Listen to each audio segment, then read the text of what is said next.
Hello வணக்கம். இது உங்கள் சிவி ஜோன். சொல்லரும் எப்படி இருக்கீங்க? இப்போ பார்த்தீங்கன்னா பயங்கரமான ஒரு சம்பவத்தை பற்றி பேச போகிறோம், விவாதிக்க போகிறோம். அதுக்கு முன்னாடி பார்க்குற எல்லாரும் நம்மளுடைய சேனலில் சப்ஸ்கிரைப் பண்ணிட்டு பாருங்கள், லைக் பண்ணுங்கள், கமெண்ட் பண்ணுங்கள், ஷேர் பண்ணுங்கள். நிறைய பேர் நல்ல ஆதரவு கொடுக்குறீங்க, ரொம்ப ரொம்ப நன்றி. அதேமாதிரி நிறைய குறைகளும் சொல்கிறீங்க, போக போக நானும் திருத்திக்கிறேன். ஏன்னா தவறு செய்யாத ஆட்களே கிடையாது. அதே மாதிரி விஜய் பார்வதியோட கேம் இதுக்கப்புறம் எப்படி இருக்கும் அவரை பற்றி தான் பேச போகிறோம். ஸோ நேற்று பயங்கரமான ஒரு பிரளயம் அடித்தது விஜய் சேதுபதி அவர்கள் எபிசோடில். பட் அதை உங்களோட வியூ என்னன்றதை கீழே கமெண்ட்ஸ் பண்ணுங்கள். நமக்கு என்ன தெரிஞ்சது அதை பார்க்கும்போது அப்படின்னா, அதுக்கப்புறமா விஜய் பார்வதி கேம் எப்படி இருக்குன்றதை பார்க்கலாம். ஸோ நேற்று வந்துட்டு முக்கியமான அந்த எபிசோடு ஃபுல்லாக நடந்த விஷயங்களே பார்த்தீங்கன்னா விஜய் பார்வதி கமருதீனை வந்து சுற்றி வந்துச்சு.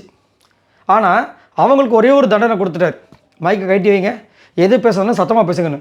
கொஞ்சம் ரோஸ்ட்டு, அதாவது நீங்கள் சேலரி கொடுப்பீங்களா, அதுக்கப்புறம் உங்கள் வீட்டை எட்டி பார்த்தோமா, நீங்கள் என்ன வேணால் பண்ணிங்க, நீங்கள் என்ன பேசுகிறீங்க நான் கேட்டேனா, அதே மாதிரி அவங்களுக்கு வேறு அஜெண்டா இருக்கலாம். இந்த மாதிரி நிறைய விஷயங்கள் சுருக்குன்னு குத்துற மாதிரி. ஆனால் அதிகப்படியான ரோஸ்ட் யாருக்கு விழுந்துச்சு அப்படின்னா அமித், கானா வினோத். ஏன்னா இவங்க ரெண்டு பேரும் தான் இவங்க கூட ஃப்ரெண்ட்ஷிப்பாக இருக்கிற ஒரு விஷயம். ஸோ அவங்க ரெண்டு பேரும் வந்து பொழந்துட்டார், பாவமாக இருந்துச்சு. கானா வினோத்லாம் பாவம். ஆனால் அவர் சொன்னார், கானா வினோத் சொன்னார், அமித் அவர்கள் நிறைய டைம் வந்து சொன்னாங்க. ரெண்டு பேருமே சொல்லி தான் ஆதரவு கொடுத்தாங்க. இது வந்து ஃப்ரெண்ட்ஷிப்ன்றது பார்த்தீங்கன்னா பிக் பாஸில் காலகாலமாக வர்றது தான். ஆனால் இவங்க ஃப்ரெண்ட்ஷிப் தான் ரொம்ப மோசமான ஃப்ரெண்ட்ஷிப் பண்ணுற அளவுக்கு வந்து நேற்று வந்துட்டு இவங்களுக்கு போய் நீங்கள் சப்போர்ட் பண்ணுறீங்களா, நீங்களாம் என்ன இவங்களை முன்னால் உங்களால் வந்து கண்ட்ரோல் பண்ண முடியுதா அப்படி இப்படின்னு. ஆனால் கானாவனத்துக்கு ஒரு வீக்னஸ் பாயிண்ட் இருக்குது. என்னென்னா அடுத்தவங்க பேசும்போது அது வந்து கானாவனத்துக்கு மட்டும் கிடையாது, எல்லாருமே டிஃபெண்ட் பண்ணுவாங்க. டிஃபெண்ட் பண்ணுற மெத்தடில் வினோத்துக்கு வந்துட்டு ஒரு விஷயம். ஆனால் அதை ஒரு விஷயமாக வச்சு நேற்று வந்து இத்தனைக்கும் அவருக்கு அவ்வளோ கிளாப்ஸ் வேறு வந்துச்சு, வெளியில் ஆடியன்ஸ் பண்ணியிருப்பாங்க. இருந்தாலும் வச்சு செஞ்சுட்டாங்க. ஆனால் இன்றைக்கி ப்ரொமோவில் பார்த்தீங்கன்னா உங்களுக்கு சொன்னதெல்லாம் புரிஞ்சிருக்கும் நம்புகிறேன் அப்படின்ற மாதிரி சொல்லியிருப்பார். ஸோ இதை வந்துச்சு பார்க்கும்போது நேற்று நடந்தது பார்த்திங்கன்னா இவங்களுக்கு தான் ரோஸ்ட்டு. விஜய் போகிறதுக்கு அப்புறத்துக்கு பெருசாக ரோஸ்ட்டே இல்லை, புரியுதுங்களா?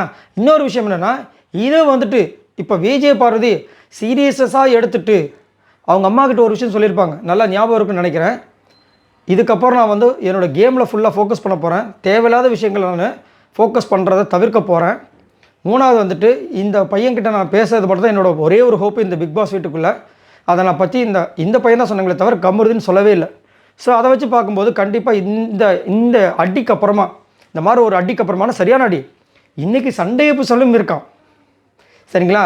சண்டே எபிசோடும் இருக்கா. இதில் எனக்கு இன்னொரு ஒரு வருத்தம் என்னென்னா, நேற்று வந்து திவ்யாக்காக அவ்வளோ விஷயங்கள் பேசினார், தப்பே கிடையாது. ஒரு பொண்ணை வந்துட்டு கமருதீன் அந்த மாதிரி வார்த்தைகள் பேசுறது தப்பு தான்.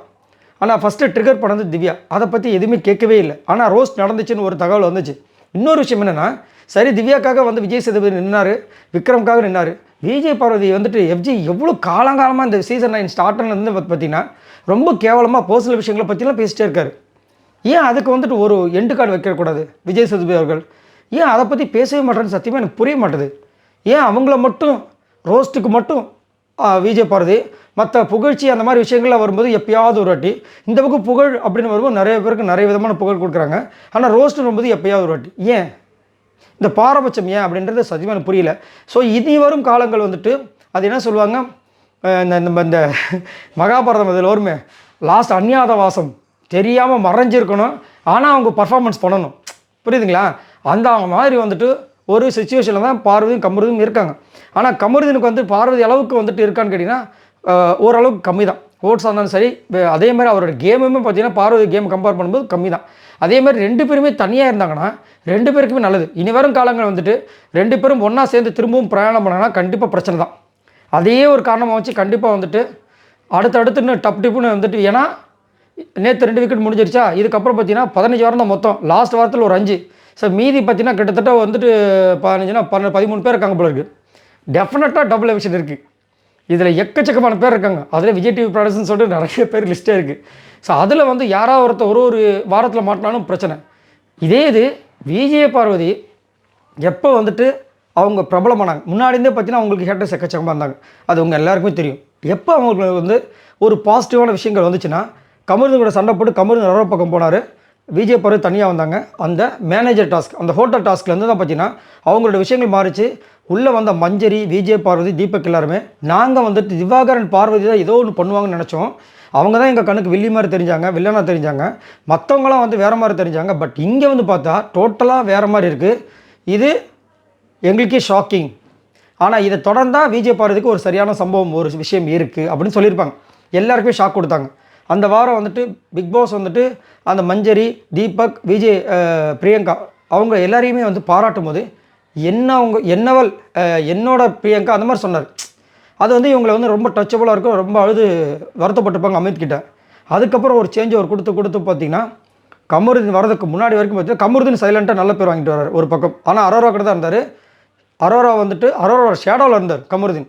நல்ல பேர் வாங்கிட்டு இருந்தார், ஆனால் எந்த பிரச்சனையும் இல்லை அவருக்கு. ஆனால் அதே மாதிரி போயிட்டு இருந்தார்னா அவர் சீக்கிரமாக வந்துட்டு அவரோட கேமை வந்து முச்சு விட்ருப்பாங்க, அரோராவை முச்சு விட்ருப்பாங்க வச்சுங்களேன். அதான் பிளானாகவே இருந்தது. ஆனால் அவர் வந்த உடனே என்ன பண்ணிட்டாங்க, நல்ல ஃபயராக போகுது. பட் என்ன ஆகிடுது அப்படின்னா 2 பேரும் வந்துட்டு இந்த காதல் அப்பட்ட ஒரு விஷயத்தில் வந்துட்டு ரொம்ப மோசமாக மாட்டிக்கிறாங்க. இத்தனைக்கும் இவ்வளோ சுற்றி இவ்வளோ கேமரா இருக்குதுன்னு தெரிஞ்சும், அதாவது இடம் பொருள் ஏவல் இருக்குது. நான் எனக்கு பிடிச்ச மாதிரி தான் இருப்பேன், யார் என்ன சொன்னாலும் அப்படி இருந்தால் வாழவே முடியாது. அதுக்கு நீங்கள் உங்கள் வீட்டில் 4 சவுத்துக்குள்ளே நீங்கள் என்ன மாதிரி இருந்தாலும் ஒன்றும் பிரச்சனை கிடையாது. ஆனால் ஒரு பப்ளிக் பிளாட்ஃபார்ம் அப்படின்னும் போது நம்ம மற்றவங்களுக்கும் ஏற்ற மாதிரி, ஏன்னா இப்போ நீங்கள் வந்துட்டு மற்றவங்களுக்கு ஓட்டை நம்பியிருக்கீங்க, புரியுதுங்களா? நான் வேலை செய்கிறேன், நான் சாப்பிட்றேன், அப்படி கிடையாது. இப்போது நீங்கள் உள்ளே இருக்கணும்னா மற்றவங்க பப்ளிக் உங்களை நம்பி இருக்காங்க பார்த்தீங்கன்னா, உங்கள் ஃபேன்ஸு, அது உங்கள் ஆட்டத்தை பிடிக்கிறவங்க, அவங்கள ஓட் போட்டால் தான் நீங்கள் உள்ளே இருக்க முடியும். அப்படின்னும் போது அந்த மக்களுக்கு நம்ம என்ன கொடுக்க போகிறோம் அதை யோசிக்கணும். அதை விட்டு நான் அங்கேயும் வந்துட்டு எனக்கு பிடிச்ச மாதிரி தான் இருப்பேன் அப்படின்னா உங்களால் இருக்க முடியாது. அதுக்கு நீங்கள் உங்கள் வீட்லேயே இருங்கன்னு சொல்லிட்டு அமுச்சு விட்ருவாங்க. அதை தான் நேற்று வந்து அழகாக சொன்னார். நீங்கள் மக்களை துண்டிக்கணும்னு நினச்சா, சரியான ஒரு வார்த்தை 2 பேருக்குமே வந்துட்டு ஒரு முக்கியமான ஒரு க்ளூ தான் இது. என்னென்னா, நீங்கள் மக்களை துண்டிக்கணும்னு நினச்சா மக்கள் உங்களை துண்டிச்சிருவாங்க. இதுதான். ஏன்னா நீங்களே வந்து மக்கள் நம்பி தான் ஓட்டு அந்த நம்பி தான் உள்ளே இருக்கீங்க. அப்படின்னு இருக்கும்போது மக்களுக்கு கேட்க வேண்டிய விஷயங்களால் நீங்கள் வந்து மறைச்சிங்க அப்படின்னா, இப்போ என்ன மேட்ருனா, நான் ஆல்ரெடி ஒரு கதை சொன்னது தான்.